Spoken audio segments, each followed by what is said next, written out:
Look at this shoe, it's made out of different kinds of plastics. Basically, it's all fossil fuel.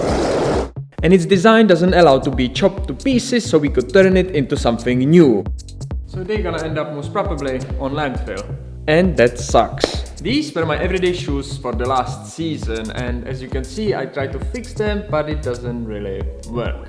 My name is Yuri, and in today's episode of Paranda, I'm gonna get myself shoes for this new season and share with you how to fix and maintain yours, so you don't have to contribute to this madness. It's another episode of your favorite shoe, Paranda. The trickiest bit about the whole this shoe problem is that this kind of sneaker is made mostly out of brand new materials. And then if you consider that A, it's not really recyclable, and B, it's gonna last maximum for 2 seasons, then it's an awful waste of natural resources. And so the one thing an illuminated consumer can do is to go and try to get a pair of second foot shoes.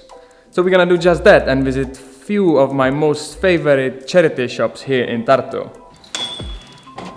So the shoes I'm gonna be looking for are basically in the size 42, 43. They are somewhat chic, they breathe, and they are durable enough so they can take all kinds of jumping, climbing, kicking, running, and other kind of adventures that street rebel slash fixer slash entrepreneur can find themselves in.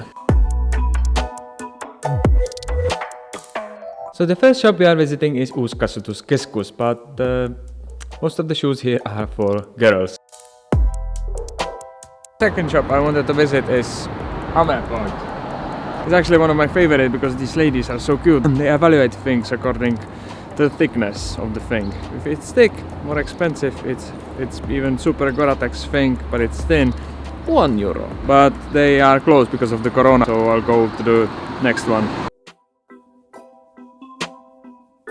So I'm actually kind of hopeful about the next one because most of the shoes I got from the second hand I actually got from this one, Kuigepot, the shop of everything. Here were a few really good choices like these, but they were all too small.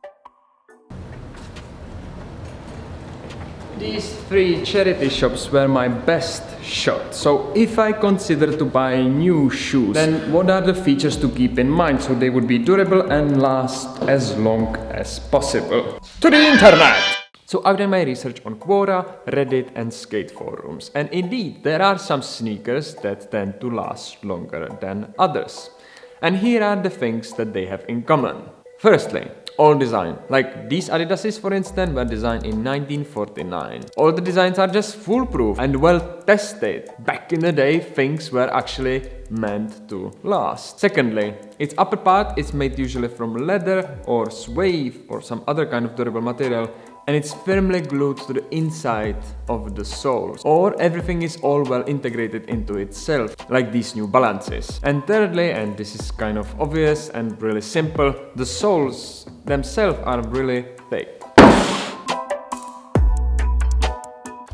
Right, so in the end I bought Vans Old Schools. They were on several of the top durable lists. Their soles are really thick.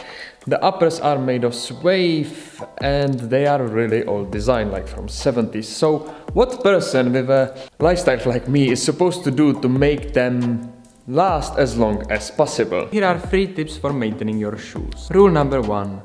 Even after a full day of fixing and other hard work, you feel tired, yet still untie your shoelaces and take your shoes properly off. Rule number 2. When your shoes are wet, do not wear them. When the fabric is wet, it stresses way much more and the shoes wear off much faster. And also when drying them up, let them dry nice and slow. Do not put them into direct sun or to some kind of dryer machine. Stuff them with newspapers and let them dry slowly, because again, if they dry too fast, it's too big stress on the materials and they won't last that long. And rule number 3, have a pair of another sneakers and swap between them. This trick is actually done by many professional runners, as it allows always for one pair to fully regenerate. According to some, this way your shoes will last 3 to 4 times that long. Obviously, I cannot really afford right now to buy another brand new shoes, which is probably actually a good thing. So I will just go keep looking in the charity shops, and then once I find them, I will swap between the second foot shoes and my new shoes. And also a few words about fixing. Well, according to my experience, sneakers tend to first break in this place and then also here. This one somehow lasted, but the first probably thing to keep in mind is always fix them as fast as you can. Like immediately when you notice that something is wrong, just go and do something. Like really cool way to fix holes in shoe. This shoe actually broke exactly in here and here, and Gloria used this embroidery technique to stitch them up. It's like really cool. Actually, I think it looks cooler than the original. Another thing I would recommend is shoe goo. It's a kind of magical silicone-like glue thing, probably not the most non-toxic. You can get it in skate shops as skaters use it, and then you can even big holes like this. You can put something under and then just apply it all the way here, then let it dry, and the shoes will not look nice, but it will last a bit longer. Obviously, the most broken thing in this story is the system itself. I mean, that shoes aren't just made to last. Okay, I'm myself maybe a bit delusional, thinking that the dude with lifestyle like me could actually have these all-purpose everyday shoes that would last for 5 years, but they could be at least made in a way that, you know, once they have served, they could be easily chopped into the original materials and recycled. On this topic, I would really recommend a book, Cradle to Cradle, that really aims at this very topic. How might we rebuild our production system so things can be remade easily? And you know, some of you may say that the ultimate solution would be just grow a pair and walk barefoot. But in this period of time, I really spent a lot of time fighting snakes and angle grinding stainless steel. So I think it's just not the best idea. Thank you for watching, and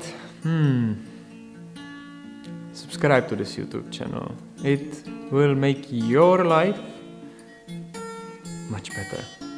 Trust me, I've done it, and it's just like the softest cushion. If you click the button, it's like trust me. Bye.